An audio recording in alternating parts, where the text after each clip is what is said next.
우리가 하나님의 마음을 아는 것, 우리가 하나님의 뜻을 깨닫는 것은 매우 중요합니다. 그런데 일반적으로 사람들이 하나님의 뜻을 깨닫지 못하고 관심 갖지도 않은 채 매우 신앙의 초보적인 단계에 머물러 있는 것을 우리가 젖만 먹는 신자에 비유합니다. 젖만 먹는다는 말은 다른 말로 하면 교회 신자의 가장 초보적 단계를 의미합니다. 신앙의 연조가 십수년이 돼도 그 단계에서 크게 벗어나지 못하는 사람들이 있어요. 그래서 교회 나와서 위로받고 은혜받고 사랑받고 가면 전부예요. 그 이상 진척이 없는 거예요. 그것은 하나님이 우리를 부르신 목적이 아닙니다. 하나님은 우리를 부르신 목적이 있어요. 그것은 우리를 거룩하게 하시려고, 그리고 그의 기쁘신 뜻을 즐겨 순종하라고, 그리고 하나님의 뜻에 우리 자신을 드리라고 그렇게 부르신 거죠. 여러 번 말씀을 드렸습니다만 구원받는 자리에 멈춰 있으면 안 돼요. 제자됨의 자리로 훈련돼야 한다. 그래서 젖과 단단한 식물은 다분히 헬라 철학적인 배경에서 나온 말이라고 합니다. 헬라 윤리학에서는 아직 기초 단계에 있는 그런 자들을 우유를 필요로 하는 어린아이로 비유합니다. 성숙한 단계에 이른 사람들을 단단한 음식을 즐기는 어른에 비유한다고 합니다. 이것을 고린도전서 3장 1절로 3절에 보면 그 젖만 먹는 신자와 단단한 식물을 먹는 신자로 말한 바가 있습니다. 우리가 신앙의 연륜에 걸맞는 신앙생활, 그것은 우리의 단계를 좀 더 높이라고 하는 이 히브리서 저자의 강력한 요구라고 보면 돼요. 일반적으로 신앙인들을 한 4가지로 구분을 했더라고요. 초보적인 신앙의 단계에 교회만 왔다 갔다 하는 신자가 있고, 두 번째는 아주 애기와 같은 신자가 있고, 좀 더 성숙한 신자가 있고, 세계를 품은 하나님의 그 부름에 합당한 신자가 있다. 우리는 마땅히 어떤 사람이 되어야 할 것인가 하는 것은 다분히 선택적인 것이지만 하나님의 부르심과 우리의 반응, 이것은 굉장히 중요합니다. 내가 하나님을 찾을 뿐만 아니라 내가 하나님 앞에 붙잡힌 바 되어야 돼요.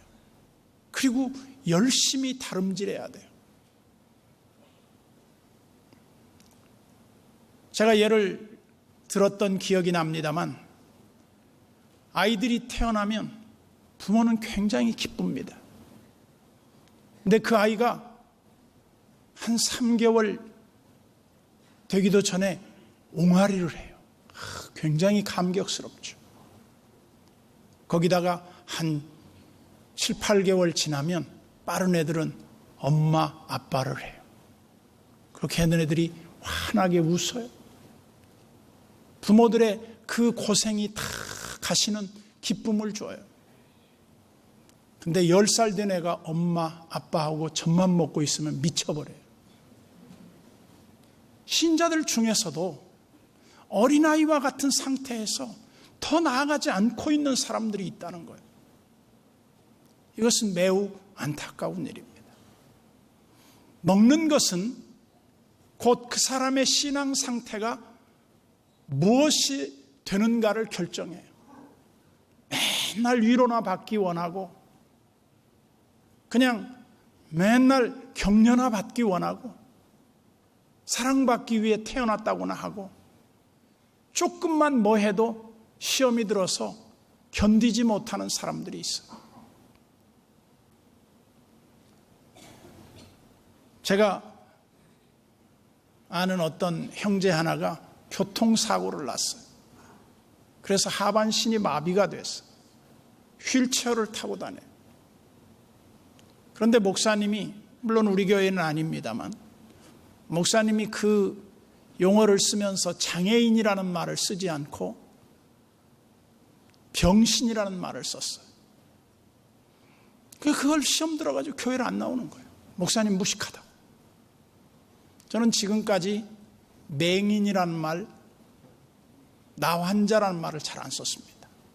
한센시병, 시각장애인, 분명히 그 좋은 순화된 말들이 많이 있잖아요. 근데 내가 아무리 그렇게 쓰려고 하다가도 실수할 수 있습니다. 그러면 그 실수를 받아주고 이해해 주는 것도 필요해요. 단단한 식물을 먹는 거예요. 여러분들이 찬송을 부를 때에도 맨날 죄짓 맡은 구주만 부르면 안 돼요. 다른 말로 하면 내가 아골골짝 빈들에도 가고 십자가를 지고 주와 함께 고난도 받을 준비가 된 그런 헌신된 찬양을 불러야 돼. 제가 언젠가 제 차에서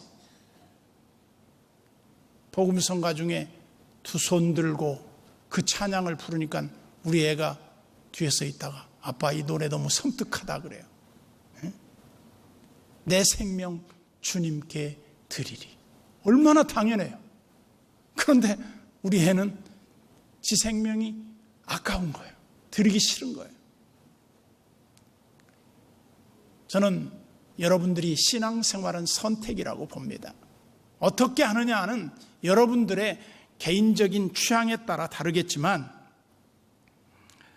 우리가 하나님 앞에 거룩한 부름을 입었다고 하는 것은 이건 은혜의 큰 빚진 거예요.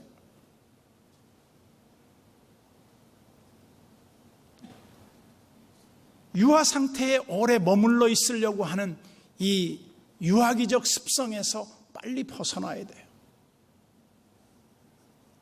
아이들이 성장하기 위해서 단단한 음식을 먹어야죠. 단단한 음식은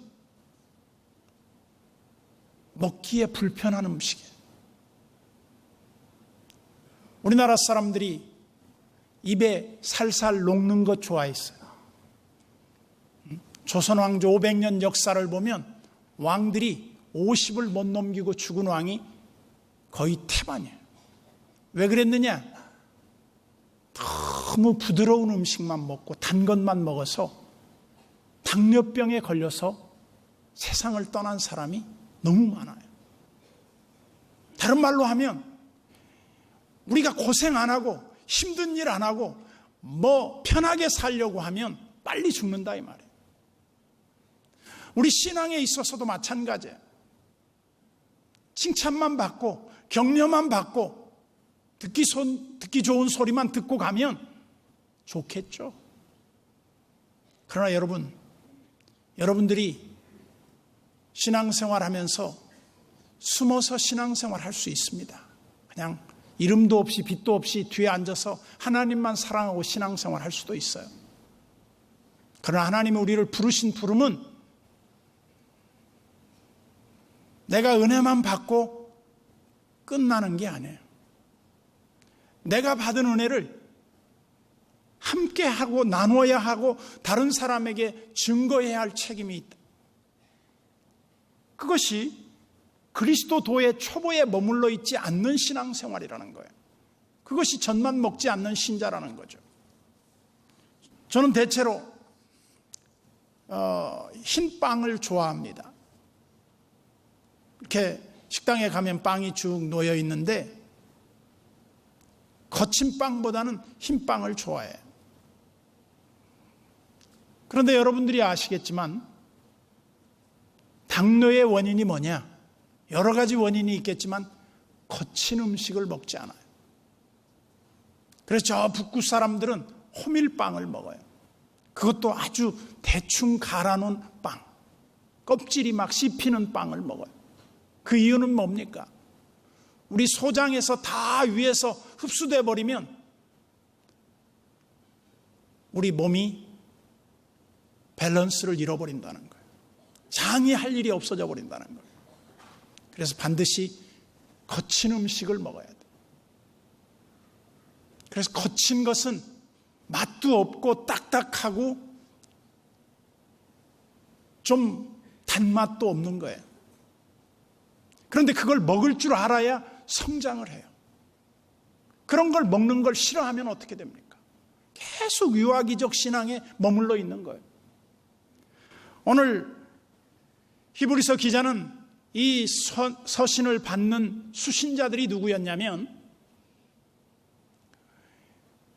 유대교회에서 개종한 크리스찬들이에요. 유대교회에서 개종한 크리스찬들은 주로 무엇을 좋아했겠습니까? 구약적인 율법 준수에 머물러 있는 걸 좋아했어요. 그래서 안식일, 그 다음에 절기, 그리고 무슨 제사문화, 이런 것들에 익숙해 있었을 거예요. 그런 것들은 매우 초보적인 것이고 그림자적인 것이지 진정한 의미에서 참모습은 뭐냐? 예수 그리스도를 따르는 것이다. 예수 그리스도와 같이 장성한 분량에 이르는 것이다. 그래서 오늘 본문 11절에 보면 이렇게 말합니다. 멜기세덱에 관하여는 우리가 할 말이 많으나 너희가 듣는 것이 둔함으로 설명하기 어려우니라. 다른 말로 하면 신앙이 너무 어려워서 단단한 기독교 교리를 말하려고 하니까 너희들이 이해하지 못할 것 같아서 말할 수 없다는 거예요. 그러면 12절에 보면 이렇게 말합니다. 때가 오래되었으므로. 이 때가 오래되었다는 말은 멜기세덱의 반차를 따른 그 아브라함의 신앙의 이후에 계속된 역사를 말합니다. 그러면서 그 뒤에 보면 이렇게 말했죠. 너희가 마땅히 선생이 되었을 터인데, 신앙의 성장과 발전을 도모해서 이제 선생이 되어야 하는데 너희가 다시 하나님 말씀의 초보에 대하여 누구에게서 가르침을 받아야 할 처지가 됐다. 이것은 신앙의 역행입니다. 그러면서 그 뒤에 단단한 음식은 못 먹고 젖이나 먹어야 할 자가 되었다. 이 말은 히브리서 기자가 이 말을 수신하는 유대 개종자들에게 무엇을 당부하고 있는가? 여러분들이 그리스도도의 초보에 너무 머물러 있어서 조금 어렵고 여러분들에게 부담스러운 말을 할 수 있는 그런 여건이 안 된다는 거예요.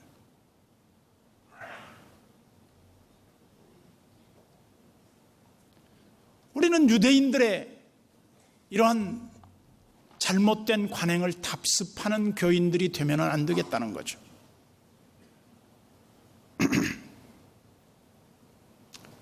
어거스틴의 일화에 보면 이런 이야기가 있습니다. 어느 날 자기가 낮잠을 자는데 꿈에 천국문에 이르게 되었어요. 그런데 천국문에 이르자 천국의 문지기가 당신은 누구요? 그렇게 물었어요. 그러자 어거스틴이 저는 예수 믿는 신자입니다. 그러자 문지기가 내가 보니 당신은 예수를 믿지 않고 하나님을 믿지도 않소. 머리에는 말씀이 없고 온통 철학적 지식만 가득하오. 당신은 철학자일지는 모르지만 예수는 믿지 않는 사람이요. 너무 놀라서 꿈에서 깬 그는 자기의 삶을 바꾸기 시작해요. 세상의 철학적인 지식과 이런 것으로 자기의 삶을 시간을 메우지 않고 오직 하나님을 사모하는 마음으로 주님을 바라봅니다. 그때 그는 주님 앞에서 이런 고백을 했다고 해요. 주님, 저는 아무것도 원치 않습니다. 오직 주님만 원합니다. 우리의 마음가짐이 뭡니까? 우리가 주님한테 뭘 울거먹고 뜯어먹으러 온 게 아니에요. 물론 주님에게 주시는 분깃과 은혜가 많습니다. 그거 저도 무시하지 않습니다. 그러나 내가 주님을 위해서 무엇을 할 것인가? 초보적인 신자일수록 계속 하나님이 나를 위해서 무엇을 해 주실까를 생각한다면 성숙한 신앙, 단단한 식물을 먹는 신자일수록 내가 주님을 위해서 무엇을 할 것인가? 주님이 내게 무엇을 원하시는가? 그것을 생각하게 돼요. 여기 오늘 본문에 보면 멜기세덱의 반차를 좇았다 그런 말이 나오는데, 멜기세덱이 누구냐 하면 시작도 없고 끝도 없는 분이에요. 시작과 끝이 없는 분이 누구예요? 알파와 오메가이 되신 하나님이에요. 그런데 이 멜기세덱이 언제 성경에 처음으로 등장하고 다시 나타나지 않느냐면, 아브라함의 가족을 다 잃어버리고 아브라함의 가족이란다. 그 롯의 가족을 다 공격을 당해서 물건을 다 빼앗기고 처절한 그 상황에서 아브라함이 자기 집에서 길리운 318명을 거느리고 가서 그 롯의 모든 소유를 빼앗아간 도적들을 쫓아갑니다. 그래서 그 물건을 다 찾아와요. 찾아올 때 아브라함이 그 찾아오는 승리의 그 시간에 누가 나오냐면 멜기세덱이 나와요. 그 멜기세덱이 누굽니까? 우리는 그 멜기세덱이 바로 예수 그리스도의 선제하심, 예수님이 이 땅에 오시기 전에 이미 멜기세덱으로 이 땅에 필요시에 나타나셨던 것이죠. 그러면 이때 아브라함이 멜기세덱에게 뭘 드리냐면 11조를 바칩니다. 11조를 드리는데 이때는 모세가 태어나지도 않았어요. 다른 말로 하면 율법이 제정되기도 전이에요. 그래서 율법과 11조는 아무 관계가 없어요. 많은 사람들이 11조를 오해하는데 11조는 율법하고 상관없는 겁니다. 내 신앙의 고백이에요. 하나님의 도우심으로 인해 내가 승리했습니다. 승리한 그것에 대한 것을 인정하는 마음으로 아브라함이 자기의 전리품의 가장 좋은 것 중에 일부를 하나님께 드렸어요. 여러분들이 신앙생활할 때 항상 선악을 분별해야 되는데, 그 선악 분별 가운데 하나가 뭐냐면 자기 수입에 대한 것이 자기 능력으로 했는지 하나님이 주신 것인지를 분별할 줄 알아야 돼요. 언젠가도 제가 한번 말했습니다만, 저는 지갑을 반지갑을 안 써요. 항상 큰 지갑을 써요. 그리고 저는 돈을 모을 때도 5만 원짜리, 1만 원짜리, 5천 원짜리, 1,000 원짜리 얼굴을 쭉 맞춰놔요. 돈이 구부러진 걸 저는 아주 싫어해요. 다 펴놔요.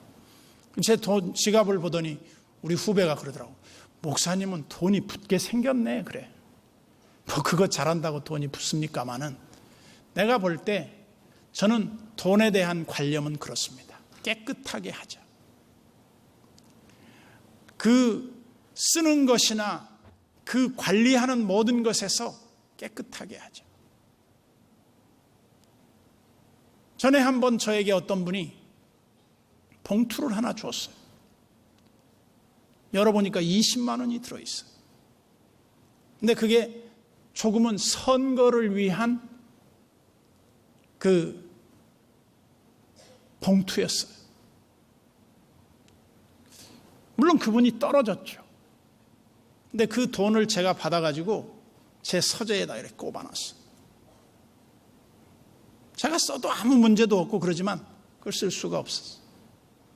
그랬다가 한 1, 2년이 지난 채 그냥 놔뒀어요. 어떻게 처리를 할까? 근데 어떤 가난한 신학생이 어려워서 등록금이 모자란다고 부탁을 해요. 그래서 내가 깨끗한 돈은 아니지만 내한테 한 20만 원 있는데 그거 좀 보탰으면 좋겠다 그러고 주었어요. 내가 더 다른 깨끗한 돈을 주었으면 더 좋았겠는데 뭐 그냥 거기다 두기도 그렇고 주었어요. 그리고 몇 년 후에 우리 지하 주차장으로 어떤 분이 찾아왔어요. 저한테 봉투를 하나 주고 갔어요. 제가 그때 총회에 어떤 직책을 맡고 있었어요. 잘 부탁한다는 거예요. 그래서 그 다음날 제가 그 교회 사무원에게 교회 통장 번호를 알려달라고 했어요. 그래서 제가 통장 번호에다 돈을 그대로 넣어줬어요. 넣어주고 아무 말도 안 하고 몇 년이 지났어요. 그러면서 제가 그 목사님을 다시 만났어요. 목사님, 내가 그때 우리 교회 찾아오셨지? 그리고 나서 얼마 있다가 목사님의 통장에 어떤 이름 모를 사람의 돈이 100만 원 들어온 적이 있지? 그렇다고. 그게 그 목사님 돈을 내가 돌려준 거야. 와, 감동받았다. 우리가 살아가는데 하나님 앞에 진실하게 산다고 하는 게 뭐냐 이거예요. 하나님이 기뻐하시는 쪽으로 살아가겠다고 하는 결단과 그 결행력을 보이는 거예요. 아브라함이 사랑하는 그 독자 이삭을 하나님께 바치라. 쉬운 일이 아니에요. 하나님이 도대체 앞뒤가 안 맞는 것 같아. 아니 주실 때는 언제고 또 달라고 그러는 건 뭐야. 아마 불순종할 수도 있었을 거예요. 그런데 아브라함이 그 창세기를 읽어보면 믿음의 조상으로서 우리에게 단단한 식물을 먹는 본을 보여줘. 그의 사랑하는 독자 이삭을 하나님께 바치려고 아침에 일찍 일어났다는 거예요. 결행력을 늦추지 않았다는 거예요. 그리고 그 아내와 상의하지 않았다는 거예요. 오늘날 남자들은 제주도에 여행 가면 마지막에 선물 코너에 들려요. 그러면 전부 다 선물 코너에 가서 아내한테 전화해. 여보 이거 사갖고 가 말어. 그러면 다 여자들이 사인 떨어져야 사갖고 가지 그냥 사갖고 가는 남자가 없어요. 그런데 아브라함은 얼마나 담대한 남자인지 그 귀한 아들을 하나님 앞에 드리면서 아내에게 말을 하지 않아요. 왜? 아내에게 말하면 분명히 반대했을 테니까. 그래서 아침 일찍이 그 사환들을 데리고 지게에다가 장작을 치고 그 아들을 하나님 앞에 바치기 위해 가는 겁니다. 흔들리지 않는 거예요. 우리가 하나님 앞에 단단한 식물을 먹는다고 하는 건 뭘 말합니까? 그것은 하나님의 요구와 그 하나님의 원하시는 뜻에 내 자신을 십자가에 못 박는 거다. 단지 여기에서 먹는 것을 단단한 음식으로만 여기지 마십시오. 하나님의 요구에 충분히 부응할 수 있는 신앙, 그게 단단한 음식을 먹는 신앙의 차원으로 나아간 것이죠. 19세기 스코틀랜드에 한 운동선수가 있었어요. 이 사람은 원반 선수였는데 원반 던지기를 하는데 원반을 자기가 만들었어요. 어떻게 만들었냐면 원반은 그냥 쇳덩어리로 만들었어요. 쇳덩어리 만들어가지고 그 원반을 자기 밭 근처에서 자기가 원하는 목표 지점에 선을 그어놓고 거기다 던지는 거예요. 무거운 쇳덩어리를 던져요. 계속 던졌어요. 그런데 그 쇳덩어리를 던지다가 이제 시합에 출전하게 됐어요. 출전하는데 보니까 원반이 그 겉에 테두리만 쇠이고 그 안에는 나무인 거예요. 그러니까 쇠를 던진 사람이 나무로 된 걸 던지니까 얼마나 가볍겠습니까? 자기가 던진 거에 4분의 1 정도밖에 안 되는 거예요. 근데 쇠로 던져서 기록을 세운 사람이 그 나무로 그 겉만 쇠로 둘러있는 걸 던지는 거는 정말 식은 죽 먹기였죠. 그래서 이 사람이 나가서 세계 최초로 신기록을 세웁니다. 다른 말로 하면 남들보다 훨씬 더 무거운 원반을 던지고 가혹한 조건 속에서 계속 훈련을 하겠다는 거죠. 단단한 식물을 먹은 거예요. 그 고난의 쓴 잔을 먹어가는 거예요. 그런데 결과는 신기록을 세우고 그의 기록이 오랫동안 깨지지 않았다는 거예요. 우리는 주님을 따를 때 젖만 먹고 편안하게 요람에 누워서 천국 가려고 하지 말고 여러분들이 정말 주님을 사랑하는 마음으로 주님을 위해서 내가 짐을 지고 십자가를 지고 내가 주님이 주신 그 사명의 멍에를 메고 주님을 위해 내 삶을 들여가는 것, 그것이 단단한 식물을 먹는 것이 아니겠습니까? 그리스도인이 복음과 함께 고난도 받을 준비가 필요해. 오늘을 살아가는 우리 그리스도인들에게 다시 한번 영적 침체를 벗어나 하나님이 기뻐하시는 그 단단한 식물을 먹는 심정으로 하나님의 말씀을 먹고 하나님의 뜻을 순종하는 신실한 그리스도인들로 살아갈 수 있기를 바랍니다.